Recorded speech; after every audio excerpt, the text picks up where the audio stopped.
खबरों से।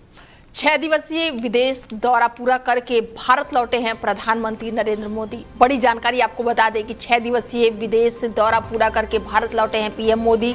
G7 और विवा टेक 2026 में भारत की मजबूत मौजूदगी, फ्रांस और स्लोवाकिया में कई अहम द्विपक्षीय बैठक और ऐसे में वैश्विक मंच पर भारत के विजन को मिला है नया बल। प्रधानमंत्री नरेंद्र मोदी अपने 6 दिवसीय फ्रांस और स्लोवाकिया दौरा पूरा करके पेरिस से भारत के लिए रवाना हो गए हैं और 13 से 18 जून तक चले इस महत्वपूर्ण विदेश दौरे के दौरान प्रधानमंत्री ने कई उच्च स्तरीय बैठकों और वैश्विक कार्यक्रमों में हिस्सा लिया।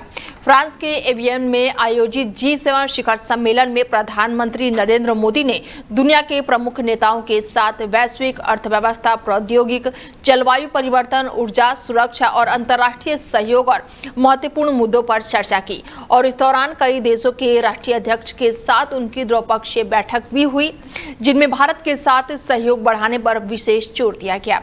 पेरिस में प्रधानमंत्री ने विवा टेक 2026 कार्यक्रम में हिस्सा लिया, जो यूरोप के सबसे बड़े प्रौद्योगिक और स्टार्टअप आयोजनाओं में से एक माना जाता है। यहाँ उन्होंने बुद्धिमत्ता, डिजिटल नवाचार, स्टार्टअप, सांस्कृतिक और भारत की तेजी से बढ़ती तकनीकी क्षमताओं को वैश्विक मंच पर प्रस्तुत किया।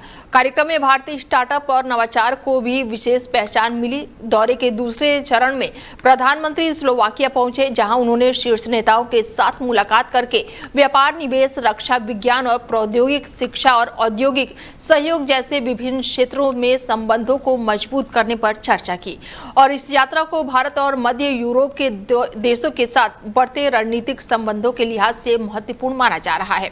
अपने इस दौरे के दौरान प्रधानमंत्री ने वैश्विक मंचों पर भारत की भूमिका को मजबूती से रखा है और विकसित भारत के विजन को दुनिया के सामने प्रस्तुत किया है और अब उनकी इस यात्रा से जुड़े परिणामों पर देश और दुनिया की नजरें रहेंगी, क्योंकि इसे भारत के कूटनीतिक, आर्थिक और तकनीकी हितों के लिए एक अहम दौरे के रूप में देखा जा रहा है।